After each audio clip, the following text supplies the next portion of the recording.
Hallöchen, liebe Freunde, und ja, willkommen bei Square Enix, sage ich mal. Wir hatten das Glück, einen Interviewtermin mit dem Tai Yasue zu bekommen, den Co-Director von Kingdom Hearts 1,5 HD Remix und 2,5 HD Remix. Und was soll ich groß drum herum reden? Ich würde sagen, wir starten das Interview und begrüßen erstmal Tai Yasue. Hello, Tai. Hi. Hi, nice to meet you too. So, there are just about 4 months left for the release for Kingdom Hearts 2.0 HD Remix in Europe and just 2 months in Japan. Could you tell us something about the content of the version and what we can looking forward to?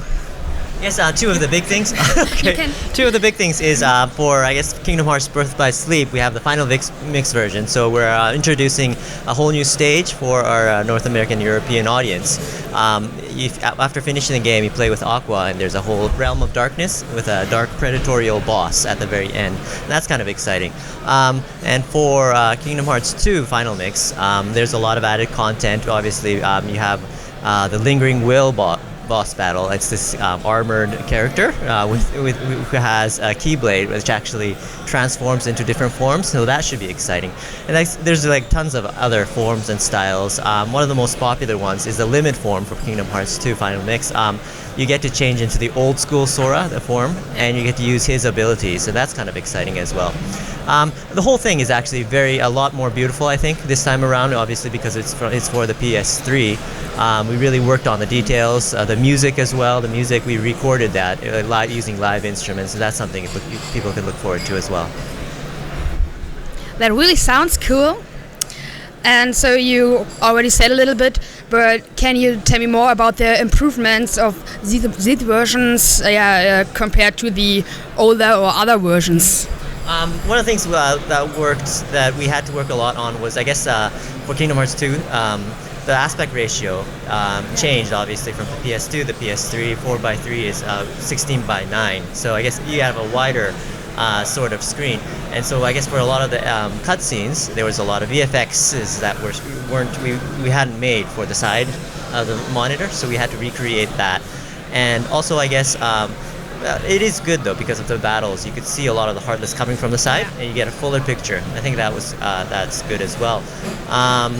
Other than that, like I said earlier, the graphics have been totally rearranged. And I guess for Birth by Sleep, we had an arena mode, which you could play multiplayer, but I guess for the 2.5, we changed that. We adapted it to a single player mode, and we really tweaked the battles.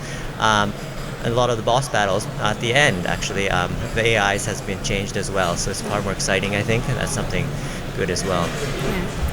And can you tell me something about your intentions to make these HD remixes? Your personal intentions, for example. Well, I guess intentions. Intentions in the future? No, why you made these, or you want to make okay. When we first started our Kingdom Hearts 3 project, we realized that it had been like almost 12 years since the original Kingdom Hearts, and so we wanted to reintroduce the older Kingdom Hearts to our users, our players, and so we made 1.5 and 2.5. We really want new users getting learning about the Kingdom Hearts story so that when they play the Kingdom Hearts 3, they get a fuller understanding of the story. And so that's what we did. And I guess a lot of the content we had for the Kingdom Hearts series before were made on portables and different actual devices. So we sort of wanted it out on the same sort of PS3 system. So. Okay. Can you tell us and the fans of Germany, for example, why there's no localization of the HD remixes? It's definitely something we had to take into consideration. And we have there's a lot of opinions that say that they want their local languages. But I guess we really, for 1.5 and 2.5, we really wanted quick development cycles, and we wanted them out right away, quickly. Because we really wanted to work on Kingdom Hearts 3 as well. We're sort of, the people doing both projects, they're sort of overlapping, and we didn't really want to affect the pace of Kingdom Hearts 3. So we chose English. And also, I guess for the final mix versions, for Kingdom Hearts 2 and Birth by Sleep, the added content, there were for the previous Kingdom Hearts 2 and 1. There's a lot of French and Spanish, for example, voices that were used, but we sort of wanted it same language. The final mix parts were done in Japanese originally, and now they're in English. We didn't want several languages mixed up, so we wanted in the same format. Okay, so besides you're working on Kingdom Hearts 3, how did the simultaneous development progress of Kingdom Hearts 3 influenced this, or did it influence it at all? Yeah, I think that's a valid question.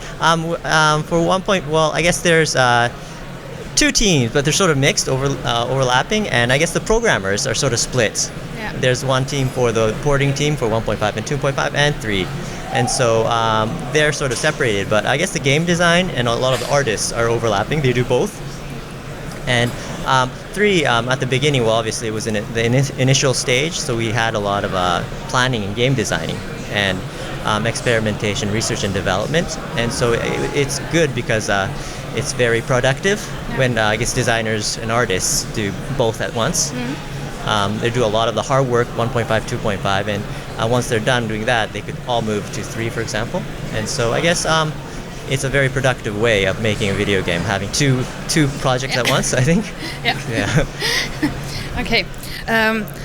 You already said a little bit to Kingdom Hearts 3, but are there any indications or hints of the story of Kingdom Hearts 3 in this HD version? Inside the HD versions, I guess everything is connected to Kingdom Hearts 3, and so we'll have secret events which sort of explains the backstories of some of the other Kingdom Hearts titles, so you get a fuller understanding, so that might be helpful. Actually, for the E3 we had a hint, for example, about the beginning of the Kingdom Hearts 3. There was a short trailer with 2 characters speaking at the E3, and so that sort of introduced. That's not included in the Kingdom Hearts 2.5, but we sort of showed it that way. Okay. And so that might give you a hint of what happens in Kingdom Hearts 3. But I guess everything, Kingdom Hearts 1.5, all the content 1.5, 2.5 really all really connect to the 3 storyline. Okay. So can we expect something like a reunion of the old and main characters in Kingdom Hearts 3? Most definitely, I think you could expect that. We have to sort of conclude the Darkseeker story, the saga, in Kingdom Hearts 3, and there's a lot of threads that haven't been completed. Aqua Ventus Terra, for example, and Birth by Sleep, you don't know what's going to happen to them, for example. So I think a lot of that will be explained in Kingdom Hearts 3. Mm-hmm. And so there's be a lot of characters in Kingdom Hearts 3. Old and new characters, yeah. So up to now, there's no end in sight for the Kingdom Hearts series? There's no really end in sight. I love making Kingdom Hearts, and so I want to continue to do so. I think and a lot of fans expect it to continue, obviously. So there's no real end yet. That sounds cool. So my last question, would you sign my Kingdom Hearts example I brought? Oh, yeah, for sure. Yeah? Okay, so we can do it after the interview. Okay. No problem. All right, so thanks a lot for the interview. Thanks for coming. Ja. So, gleich dazu ein wenig mehr. Wir machen hier erstmal einen Schnitt und sehen uns dann gleich wieder. Bis dahin.